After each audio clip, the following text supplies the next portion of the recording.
Au sommaire de cette édition, l'Égypte, le pays se prononce par référendum sur une réforme constitutionnelle déjà adoptée par le Parlement. Principaux enjeux, l'extension des pouvoirs d'Abdel Fattah al-Sisi et son maintien à la tête du pays jusqu'en que nous ouvrons par l'Égypte. Le pays est en train de voter. Les Égyptiens se prononcent par référendum sur l'extension des pouvoirs et du mandat présidentiel. Abdel Fattah al-Sisi pourrait, par exemple, rester en poste jusqu'en 2030. Pour le régime al-Sisi, il s'agit de lui donner les moyens de mener à bien ses réformes. Quand ses détracteurs y voient un basculement vers un régime autoritaire, le oui devrait l'emporter, et cela largement, selon en tout cas notre correspondant au Caire, Éric de la Varenne, que je vous propose d'écouter. Il n'y a aucun enjeu à ce référendum. La Constitution sera bel et bien amendée, on le sait. En fait, l'opposition n'existe pas ici en Égypte. Elle est en prison, en exil, où elle a été simplement réduite au silence. Il faut dire qu'avec plus de 60 000 prisonniers politiques, eh bien, il faut être bien courageux ici pour oser porter une voix discordante. Un groupe d'opposants a bien tenté sur Internet d'appeler au boycott de ce scrutin.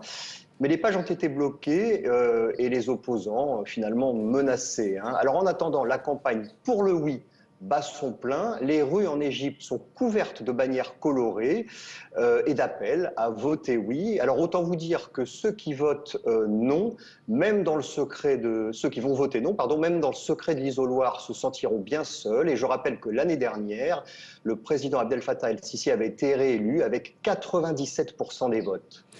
On a bien compris que le maréchal Sissi veut rester en poste longtemps, mais pour faire quoi finalement? Quel est l'état de l'Égypte sous sa présidence?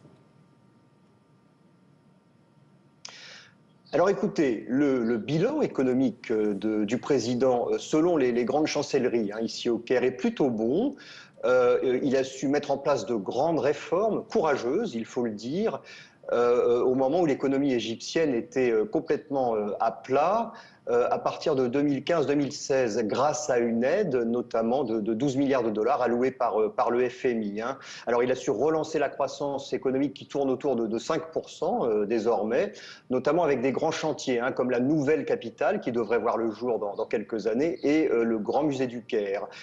Mais parallèlement, en fait, la pauvreté a augmenté en Égypte, on le sait, car ces réformes en fait, ont entraîné la fin des aides aux plus pauvres et la fin des subventions sur les produits de première nécessité. Donc c'est donc un bilan en demi-teinte, un bilan économique jusqu'à maintenant en demi-teinte. Et alors sur le plan sécuritaire, il est vrai que le président a réussi à enrayer la montée du terrorisme en poussant l'organisation État islamique qui est présente dans le nord-est du pays, donc en la poussant dans ses retranchements. Mais les forces de sécurité sont toujours sur le qui-vive et la menace terroriste est toujours là.